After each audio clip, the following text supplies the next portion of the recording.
Today on the Take On Board podcast, I'm speaking with Bernadette Northeast about board evaluations.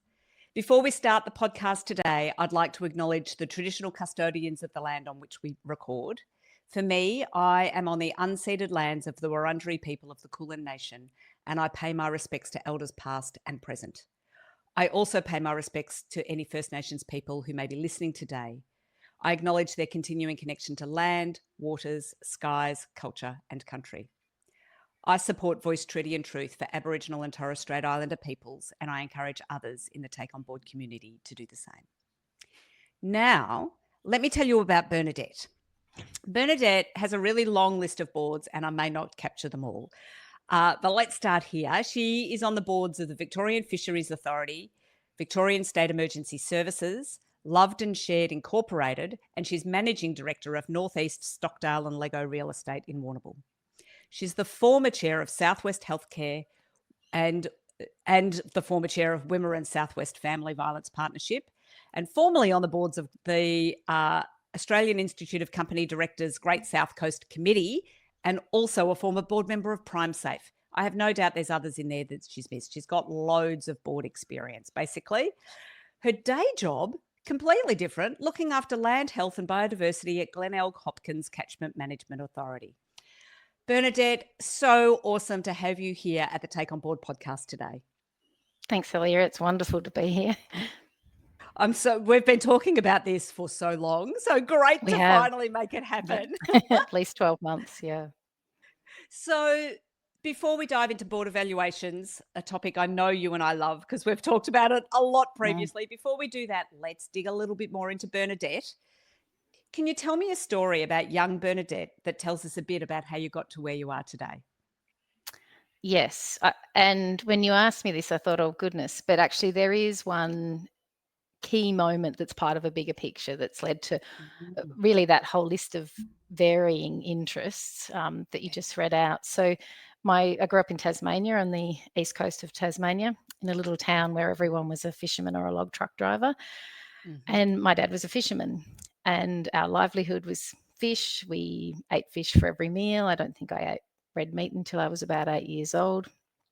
And that's how our income was made, and that's how we ate. And of course, we used to all love fishing. So we'd go out fishing when Dad wasn't fishing to sell the fish.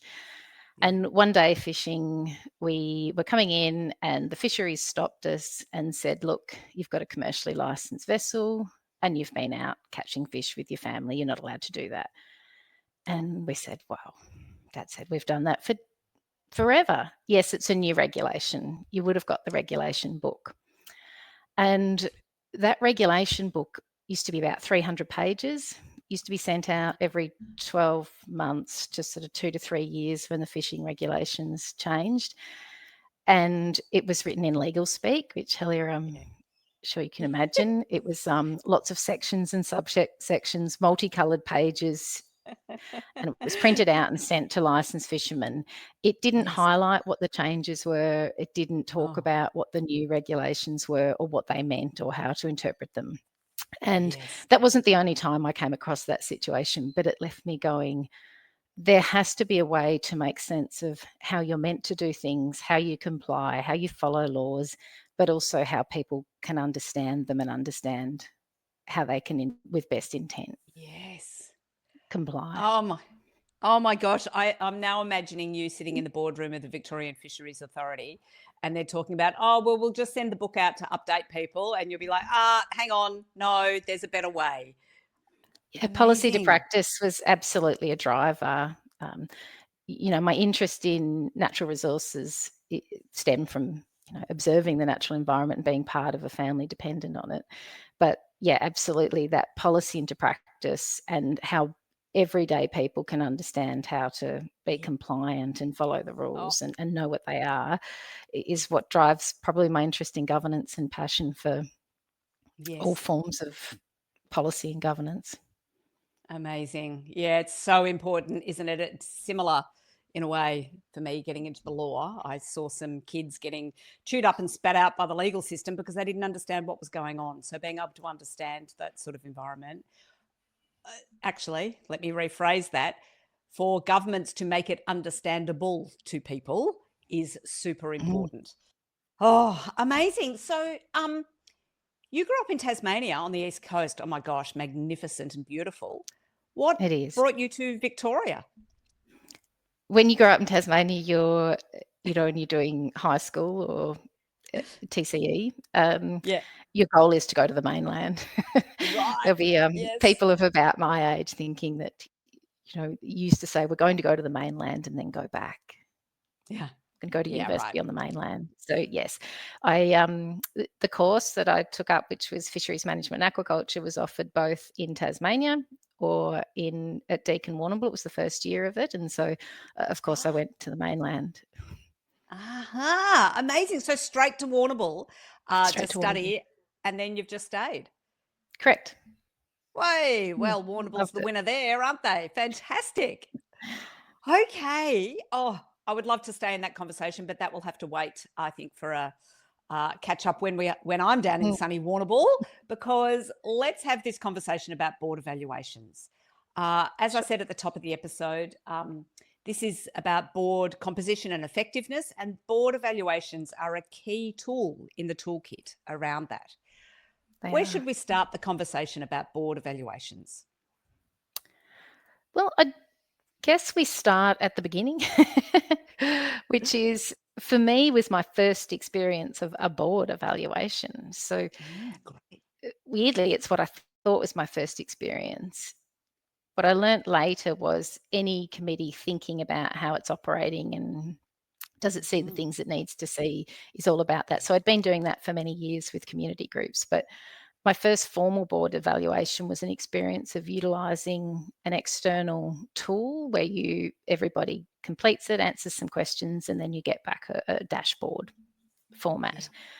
Yeah. And this, whilst my first experience is consistent with many evaluation experiences after that, and each one left me thinking there's a better way to do this, or there's got to be a better way to engage in this process and use it to our advantage as a board. So that template, first time it came back with, about a third of the dashboard green, about a third of it orange, and about a third of it red. And the interpretation of that was, well, about a third of our board members have been here a really long time, and about a third of them have not been here all that long, so maybe unsure about what processes happen over the course of time. Others have been here not all that long and may not yet have observed a full cycle of governance and a full cycle of the board calendar and how it operates for the organisation.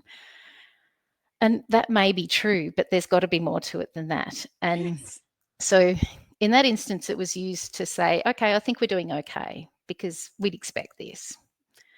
And I was Yes. left wanting more, thinking, oh, I thought this was the opportunity to have the conversations about what we thought we knew but hadn't seen yet, what we thought looked like it was running well, but we couldn't yet see Yeah. the evidence, or things that we'd like to tweak because they thought they could be done better.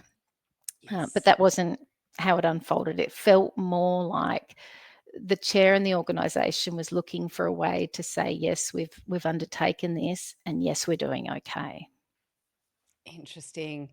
It's a tool to have a conversation, not the tool in and of itself, is what I'm hearing there. It's so interesting. Absolutely. Yeah. Interesting. And so, actually, just out of interest on that board, were you one of the people that have been there for a long time, or were you one of the people that have been there for a short time or shorter A time? short time.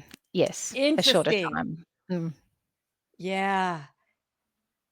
Wow. And if only they'd asked, huh? If only they'd said, so how's this landing for people?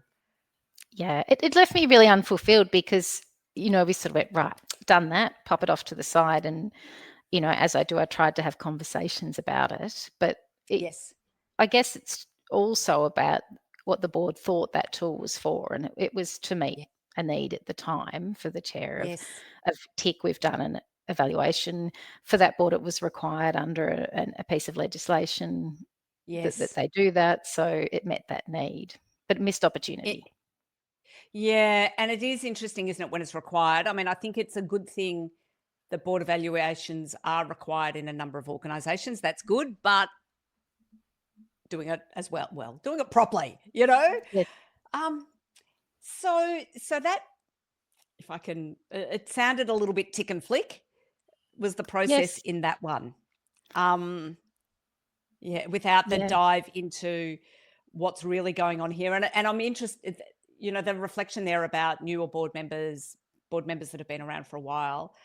I think the newer board members always have, you see things when you're new that people who have been there for a while don't see. And that is so valuable. Yes. I've just conducted a board evaluation with an organisation where the or shall we say, the insights around the induction process are, diverse.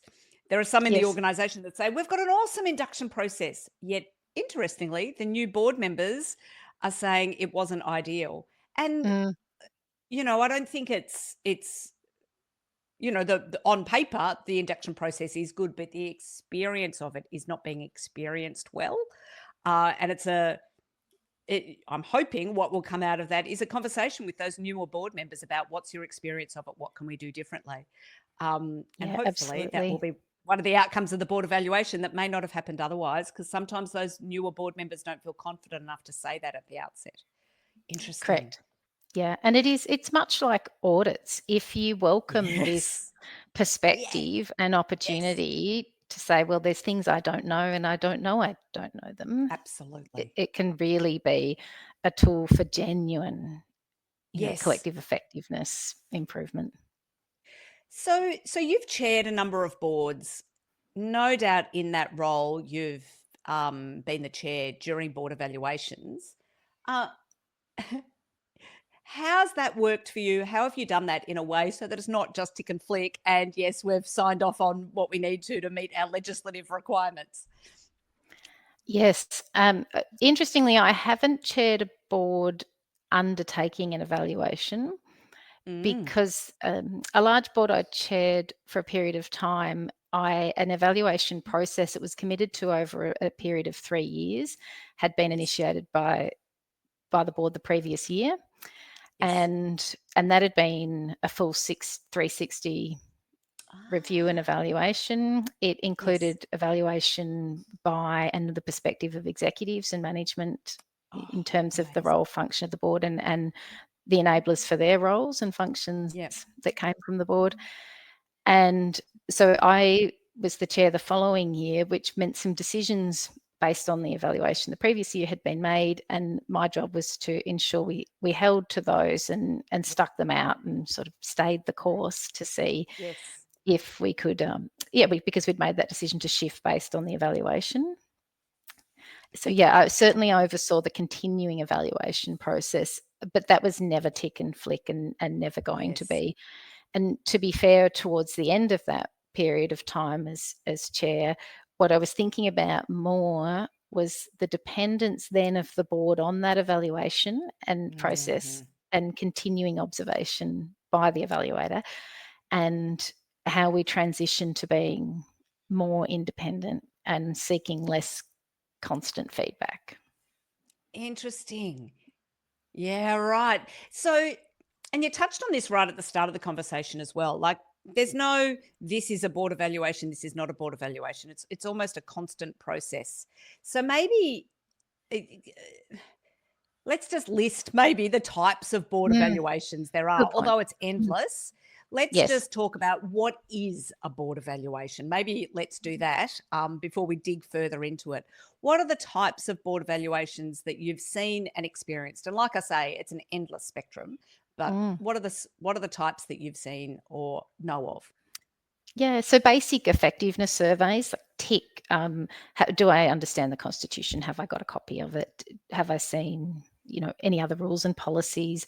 Do we review the risk framework? Things Hmm. like related to function and purpose.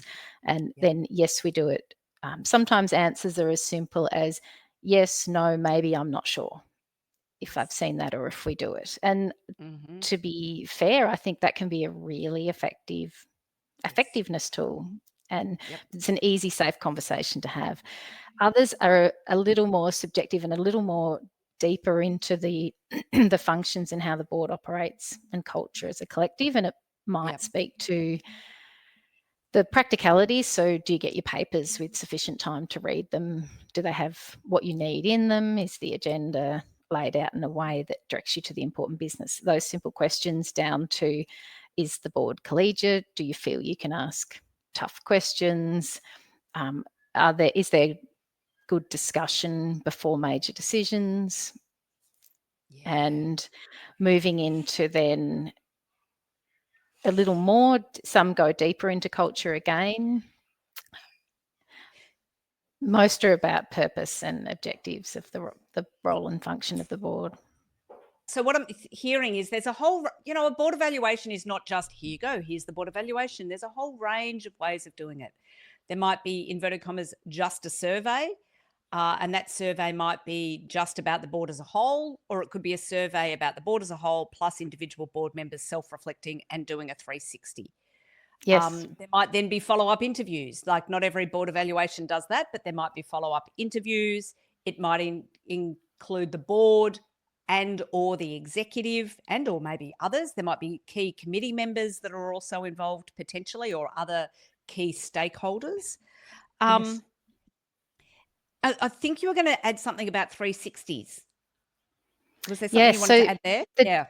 The deeper opportunity to reflect on the functions of other board members, and then the critical thing about anyone that's undertaken a 360, the critical thing is the person that then shares the feedback with you.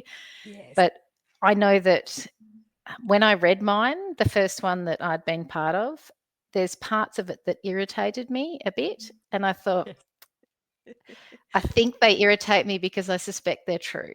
And I'm going to need to be really uncomfortable with accepting that, whether they're true to me or not, this is a gift of someone giving me insight into how they perceive me when I'm chairing or conducting myself in a boardroom.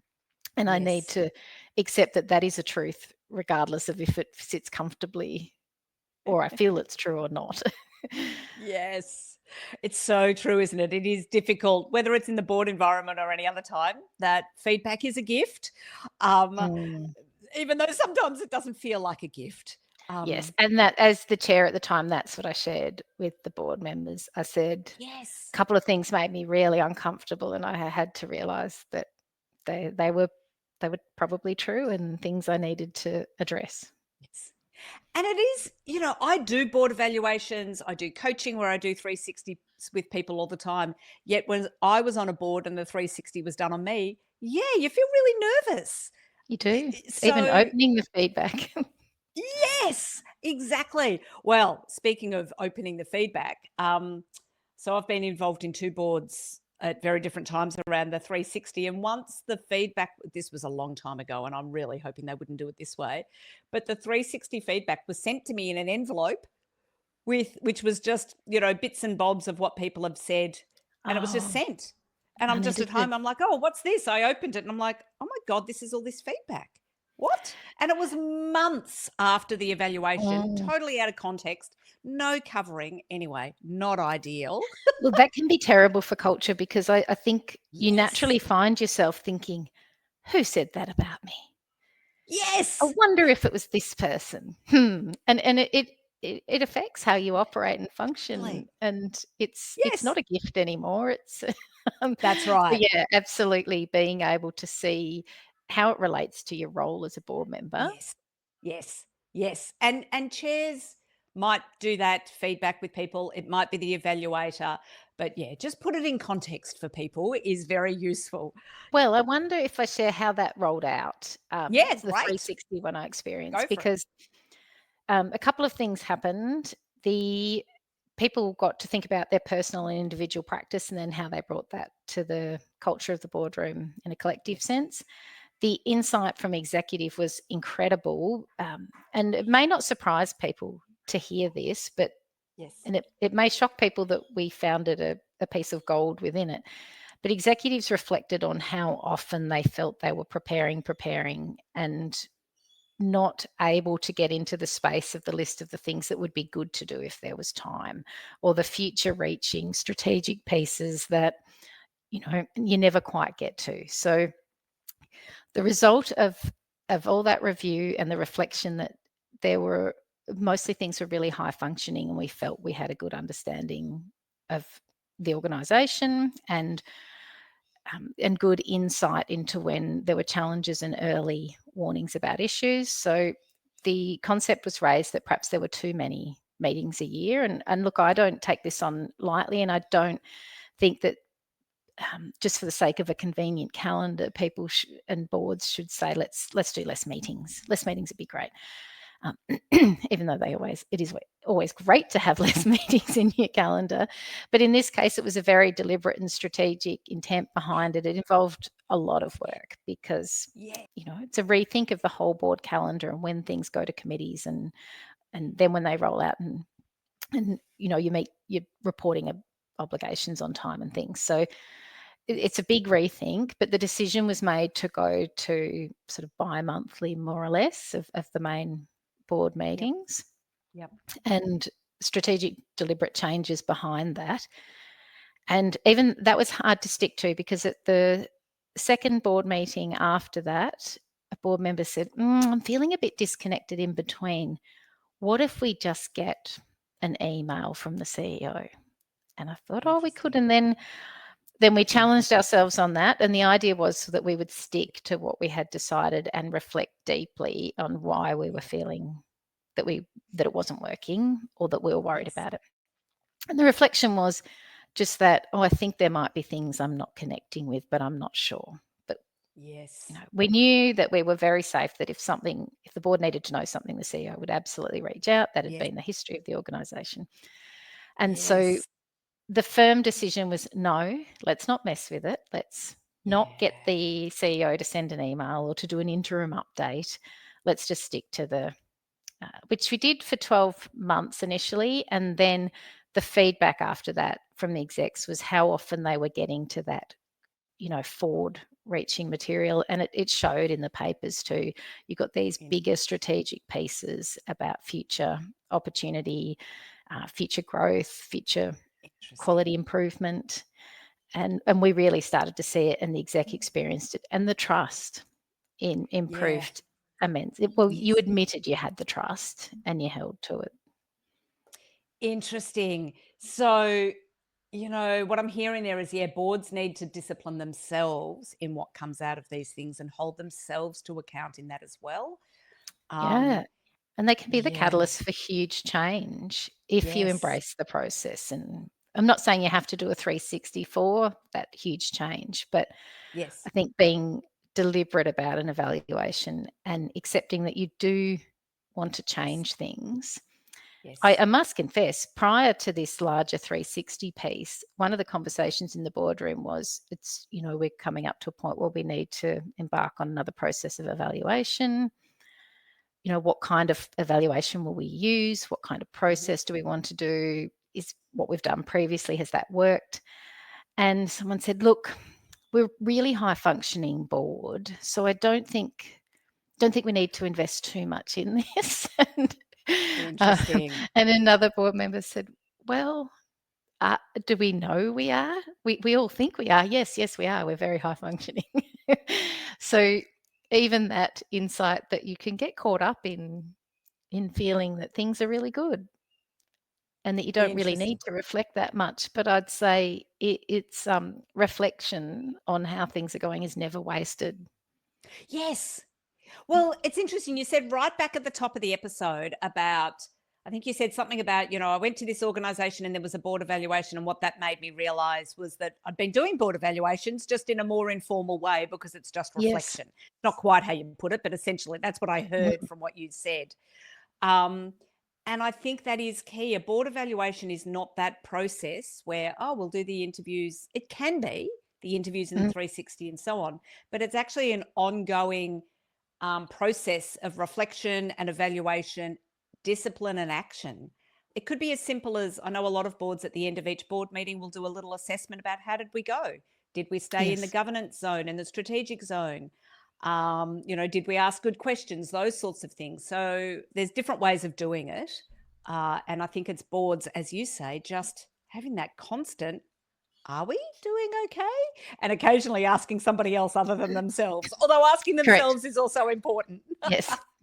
Yeah, absolutely. And I mean, an interesting insight, excuse me, an interesting insight and a practice that I had to change with the board. I was as the Mm, chair at that time, and in my own governance practice in a boardroom. The reflection of the executives was that they were doing, and the board, that the papers we were getting were very high quality.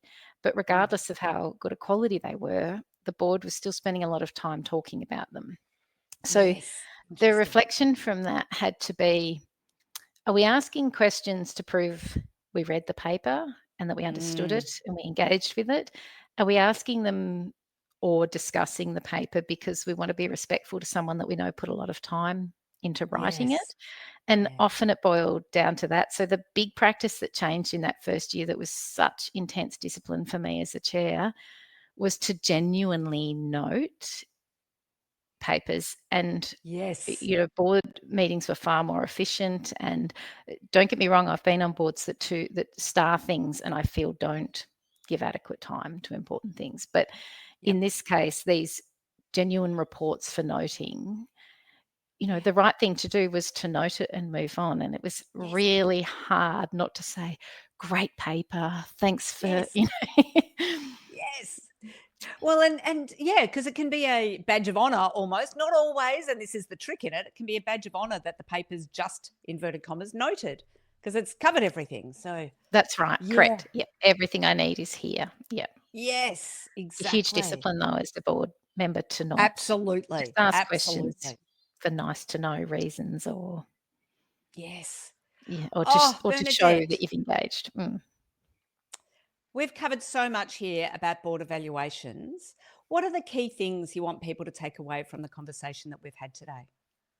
I think lean into, embrace, initiate yourself if you're a chair, any opportunity to spend some genuine time, if not formally evaluating, then reflecting on both individual experiences of what's working well and how they feel they're able to engage in the governance of the organisation, but also how the collective is Yeah. functioning. And so lean into that. And when you do, use it as a tool to discuss it Yeah.